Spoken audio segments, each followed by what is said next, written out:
What's going on, fam? It's the entertainer, motivator, educator, Lucky Murray, back with another Gamecock news update. Today we're speaking about the Lamont Paris hire, his contract, the response from the fan base, all that good stuff, man. Before I go any further, man, here's what I need you to do. First, join the Patreon. Your exclusive information coming to Patreon, patreon.com/Lucky Murray.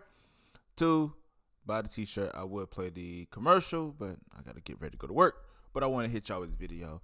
But let's get into this because, like I said before, it's been positive as far as his hiring. The hiring process was very ridiculed, but it says Lamont Paris and USC administrator will soon gather for an introductory press conference where they will cast a vision for what they believe will be a long, successful tenure for the 33rd head coach in school history. Paris reported by ESPN late Monday as being the Gamecocks' choice for new basketball coach, a decision that reportedly came down to the Chattanooga coach and Gamecock great BJ McKie. Meanwhile, the court of public opinion is already weighing in a mix of thoughtful commentary and early optimism along concern about the search process and the hiring staff. We'll pull some of these remarks from Twitter and share them below. Which side do you fall on? So here are some of the comments. It says, if he comes to Carolina, they hire Ed, the of grinders, and will grinded leader who has shown to have grown at every level he has taken a step at. You have to remember he's been there, 2 national title appearances, he can coach. And then another person says, Lamont Paris is a really good coach. It was a good hire if it happens. But the way the search has been handled, it makes it look like a bad hire, which isn't fair for Paris. Guy has a great resume and has shown he knows how to build a winner. So Ryan says some South Carolina fans need to get a grip. We're one of the worst basketball programs in the Power 6. Lamont Paris has one of the Bo Ryan's top assistants at Wisconsin, a real basketball program. Complaining about the record at Chattanooga is foolish. They went from 10 wins to 27, which is true. So somebody says, wait, didn't Lamont Paris make the tourney this year and almost beat a 4 seed at Chattanooga while we were sitting on the couch again, quite listening to the message board heroes that tell you that he's a bad hire? Somebody else, I'm just going to read 2 more and then we're going to start. So what you want about the hiring process, but say what you want about the hiring process. Landed a high-quality, successful coach in Lamont Paris. He assisted head coach to a great Wisconsin team to build his own program at Chattanooga. Look forward to his vision of the program. So it says Lamont Paris would be the first African-American men's basketball coach in South Carolina.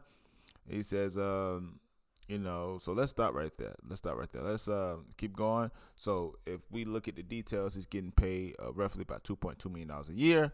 The buyout is not so much. I don't know why teams and schools get into a buyout market. I think they think that if their coach is being poached and being left, they can get some compensation for it.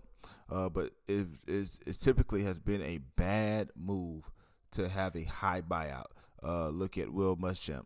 So what I think about this hire, I think that if he can do this at Chattanooga, Chattanooga was a terrible team. They went from 10 wins to 27 wins in the SoCon.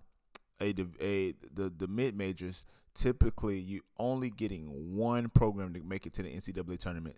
They made it to the tournament, almost beat a number 4 seed. I think what hurt BJ McKie was the fact that he does have success. He does have head coaching experiences, but I think what ultimately led South Carolina to choose Lamont over BJ is the fact that Lamont had 5 years of head coaching experience that ultimately led to every year they gotten better. And I think that as a South Carolina program, we want to see us progressively getting better every year. Frank Martin won a lot of games in South Carolina, but if you look at his overall record, I think that he's over about 30 games or so, his overall record. I think that him not having much success in the NCAA tournament has hurt him. Remember, when we went on that NCAA run, I think we was like an 11th seed as a Power 5 school, as an SEC school. We was a Cinderella story as a SEC school. So, yes, that was a great time in 2017. He had a great team. The men's and the women's both was in the national championship hunt. The women ultimately winning that year. The men losing to, I want to say, was it Duke? I can't remember who we lost to that year, but it was a magical run. And I think that the program on the men's side have plateaued, to say the least. The interest of basketball here at South Carolina is 0 to none. The Gamecock fans, once football season ends, will take a peek at basketball. If it's not really doing well, not a lot to say about that. But I like the fact that I like all of this situation. But here's the thing. I think that this could be a definitely great hire. Just his track record, just him being a assistant coach at Wisconsin and him building a program. I think that's one thing that here at South Carolina we needed, a coach that could definitely build the program. But here's what I need you to do, man. Let me know what you think about this in the comment section below, and also join the Patreon if you want more information. But once again, it's entertainer, motivated, educated. Please don't forget all three. Lucky Mary Beth, another Gamecock news update today. We're speaking about Lamont Paris, who got the coaching job at South Carolina. Let me know what you think about this in the comment section below. A lot of y'all saying this is a good hire. A lot of y'all excited. I am too. It's just really going to depend on how South Carolina does it. But let me know what you think about the comment section below. But like always, until next time, people.